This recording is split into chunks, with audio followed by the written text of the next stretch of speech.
Cracks have developed as a result of continued land subsidence. हाँ हो रहा है। कैमरे को पास से धीरे धीरे बाहर निकाले और सभी को सभा आ गया। बड़ी आप लोगों की हिम्मत है। प्रधानमंत्री जी रोज आप लोगों के बारे में रोज चिंता कर रहे हैं, रोज अपडेट लेते हैं मुझे सवेरे 7 बजे। आप सभी को नमस्कार, मेरा नाम है सुयश असवाल और कुछ समय से आप देख रहे होंगे कि हमारे उत्तराखंड की ज़मीन लगातार धंसने में लगी हुई है, जिसकी वजह से उत्तराखंड के जो लोग हैं वो काफ़ी परेशान हैं और डरे हुए हैं। पहले आपने अक्सर सुना होगा कि जो गांव से पलायन हो रहा था वो एम्प्लॉयमेंट की वजह से हो रहा था। गाँव के लोगों को नौकरी ढूंढनी थी, इसलिए वो शहर की तरफ जा रहे थे। लेकिन अब लगता है जो वातावरण में बदलाव आ रहा है, कुछ सालों में उसकी वजह से पूरे गाँव खाली हो जाएंगे।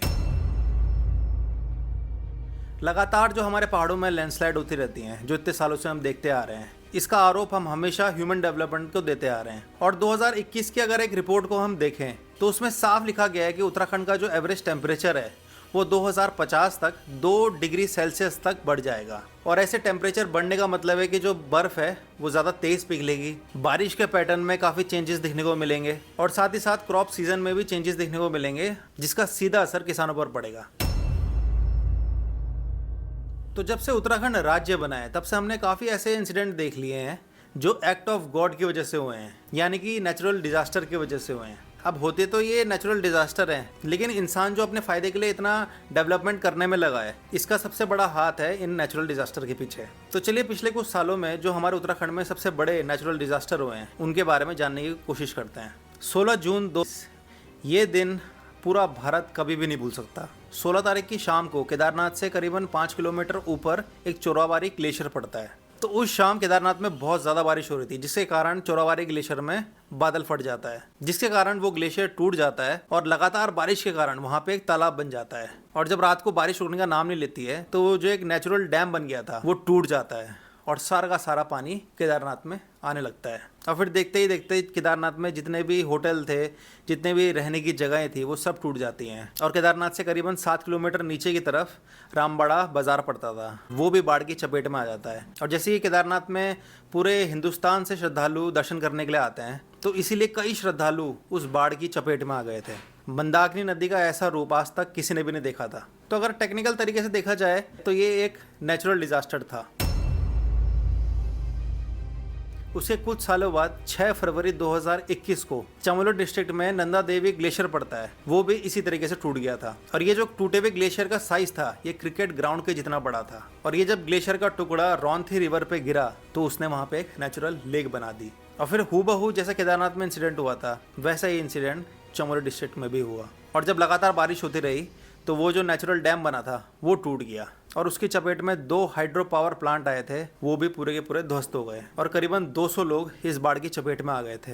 तो अब सबसे बड़ी बात आती है, ये जो एक नेचुरल डैम बन जाता है जब ग्लेशियर टूटता है तो इस चीज़ को टेक्निकल भाषा में GLOF बोलते हैं, ग्लेशियर लेक आउटबर्स्ट फ्लड। मतलब जब ग्लेशियर टूटता है तो वो एक नेचुरल लेक क्रिएट कर देता है और जब उसमें पानी बढ़ता जाता है फिर एक पॉइंट के बाद जो वो नेचुरल चेक डैम बना हुआ था वो पानी उस चेक डैम को भी तोड़ के जो नीचे नदियाँ बह रही होती हैं उसमें जाके मिलता है और फिर एक फ्लड का रूप ले लेता है। तो अब सबसे बड़ी बात आती है कि इस चीज़ को रोके कैसे। तो ये जो ग्लेशियर लेक्स होती हैं, अगर पहले से ही इनको ऑब्जर्व किया जाए, प्रिडिक्ट किया जाए कि ये कहाँ पे बन सकती हैं, क्योंकि आजकल टेक्नोलॉजी और इंजीनियरिंग इतनी आगे बढ़ चुकी है कि वो पता लगा सकते हैं कि कहाँ पे ये ग्लेशियर लेक बन सकती हैं। तो चलिए अगर मान लीजिए किसी ने एक ग्लेशियर लेक को प्रिडिक्ट कर लिया है तो इसका एक इंजीनियरिंग सॉल्यूशन है जिसकी वजह से जो ग्लेशियर लेक है वो कन्वर्ट नहीं हो पाएगी बाढ़ में, कि हम उस ग्लेशियर लेक को ड्रेन करना स्टार्ट करें, उसके साइड से काफ़ी सारी छोटे छोटे कैनाल निकाल दें जिसकी वजह से वो धीरे धीरे ड्रेन हो जाए और उसका पानी नीचे नदियों में मिल जाए।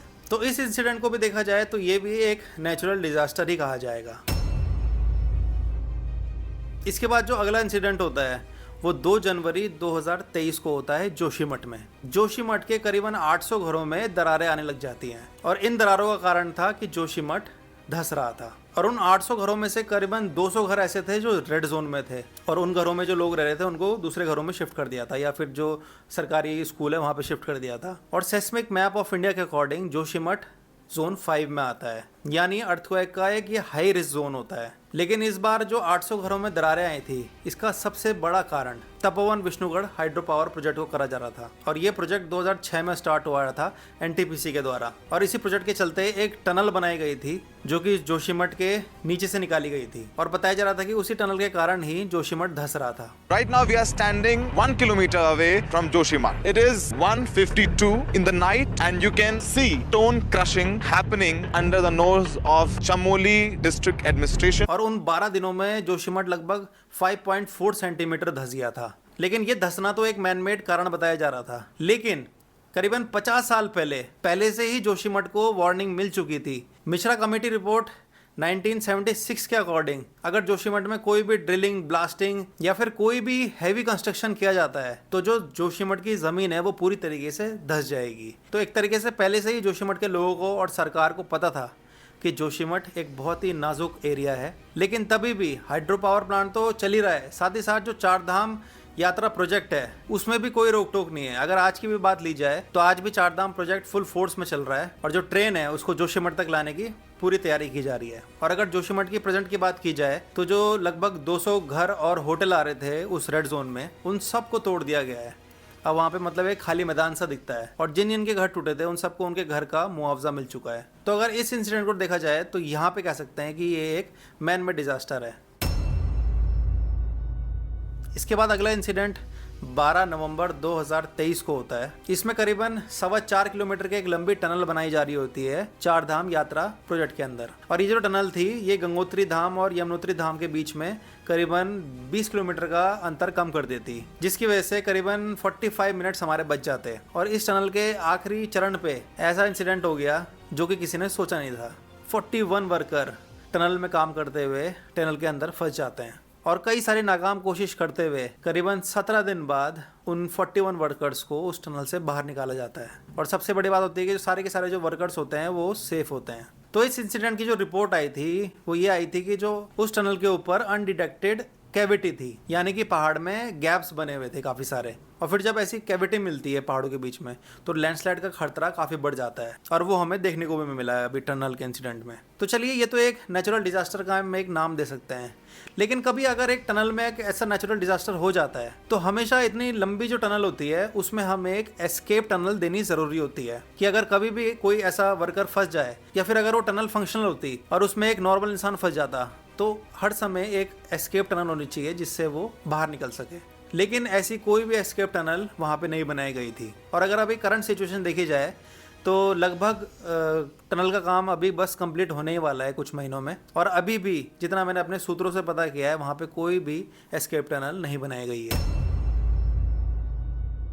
इसके बाद जो अगला इंसिडेंट है वो 12 अगस्त 2024 को होता है। रुद्रप्रयाग डिस्ट्रिक्ट का एक गांव है जिसका नाम है किंजाणी। तो उसी गांव में काफ़ी सालों से एक गदेरा है। तो गदेरा जो बनता है वो ऐसे बनता है कि हमारे जो पहाड़ है उसके अंदर काफ़ी सारा पानी भरा हुआ है। तो एक टाइम के बाद जो पानी होता है वो पहाड़ों से बाहर निकलने की कोशिश करता है। उसके बाद काफ़ी हाइट से वो पानी निकलता है और फिर वो अपना रास्ता बनाते बनाते नीचे नदियों में मिल जाता है।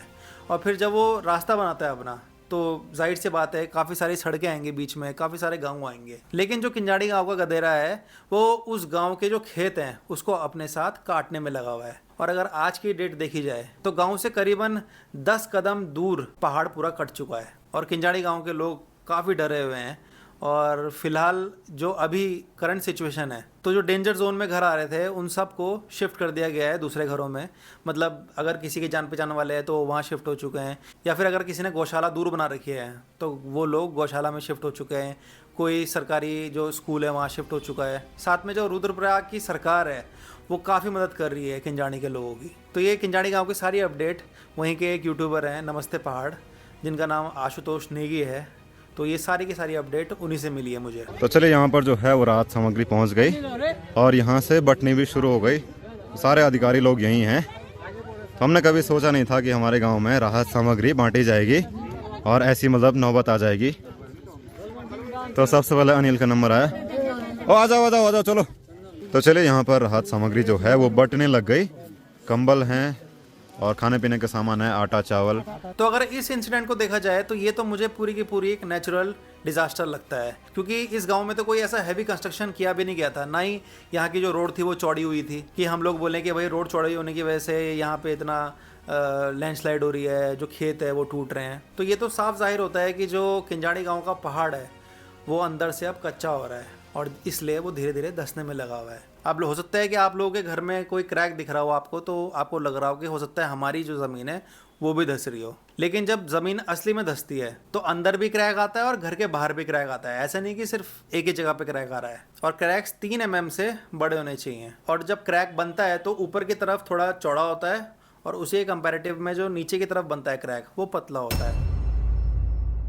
तो ऐसे ही नेचुरल डिजास्टर वाला एक सिमिलर केस 23 अगस्त 2024 को पौड़ी गढ़वाल डिस्ट्रिक्ट के एक छोटे से गांव आमसौड़ में हुआ है। तो ये जो आमसौड़ गांव आता है ये कोटद्वार और दुगट्टा के बीच में नेशनल हाईवे है, तो वहीं हाईवे पे ही ये आमसौड़ गांव बना हुआ है। तो अभी 23 अगस्त को ऊपर आमसौड़ के ऊपर एक पहाड़ है, वहाँ पे बादल फटता है जिसके कारण सारा का सारा मलबा आमसौड़ गाँव पे आ जाता है और करीबन 4 से 5 जो घर हैं वो क्षतिग्रस्त हो जाते हैं। तो फिलहाल अभी जो वो घर हैं वो रहने लायक नहीं है, तो इसलिए जो घरों के लोग थे वो आस पड़ोस के अपने घरों में चले गए हैं और बाकी कुछ लोग देहरादून या कोटद्वार आ चुके हैं। तो अगर देखा जाए तो ये भी एक नेचुरल डिज़ास्टर ही है, क्योंकि कोटद्वार और दुगट्टा के बीच में भी ऐसा कोई हैवी कंस्ट्रक्शन नहीं हो रहा था या कोई रोड चौड़ी नहीं हो रही थी कि जो हम ह्यूमन डेवलपमेंट को दोषते हैं। 4 धाम हाईवे प्रोजेक्ट 2016 में शुरू हुआ था और अभी तक उसका काम प्रोग्रेस में है, और कई लोगों का यही मानना है कि इसी प्रोजेक्ट की वजह से इतने सारे लैंडस्लाइड हमारे उत्तराखंड में हो रहे हैं।